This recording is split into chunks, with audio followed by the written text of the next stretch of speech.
આપ દ્વારા લોકસભા ચૂંટણી માટે વધુ એક ઉમેદવાર જાહેર કરાયો। બોટાદના ધારાસભ્ય ઉમેશ મકવાણા ભાવનગરથી ચૂંટણી લડશે। ચૈતર વસાવા બાદ વધુ એક નામ આમ આદમી પાર્ટીએ જાહેર કર્યું છે। ઉમેશ મકવાણાના નામની જાહેરાત થઈ છે। બોટાદના ધારાસભ્ય છે જે લોકસભાની ચૂંટણી લડશે, તો ભાવનગર બેઠક પરથી લોકસભા ચૂંટણી માટે ઉમેશ મકવાણાના નામની જાહેરાત આવી શકે તેમ છે। એટલે અમે ક્રમશઃ 8 જેટલા ઉમેદવારો ગુજરાતમાં અમારી પાર્ટી ઉતારવા જઈ રહી છે।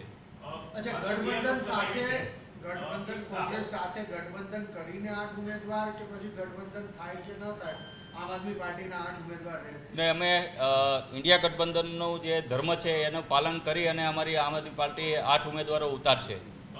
વિધાનસભાની ચૂંટણી પ્રમાણે માત્ર દાહોદ અને જામનગર બે લોકસભા બેઠકો છે જેમાં તમારા મત કોંગ્રેસ પાર્ટી કરતા વધારે છે, તો કયા ધારાધોરણ પ્રમાણે આ ઘટકની માંગણી આમ આદમી પાર્ટી કયા લોજિકના આધારે કરી? નહીં, મેં તમને કીધું એમ કે ભાઈ 8 સીટ અમારી એવી છે કે જ્યાં અમારા આમ આદમી પાર્ટીના નેતાઓ જીતી શકે એવા છે, સંભાવના છે, એવા અમે આમ આદમી પાર્ટી ઉમેદવારો ઉતારી રહી છે।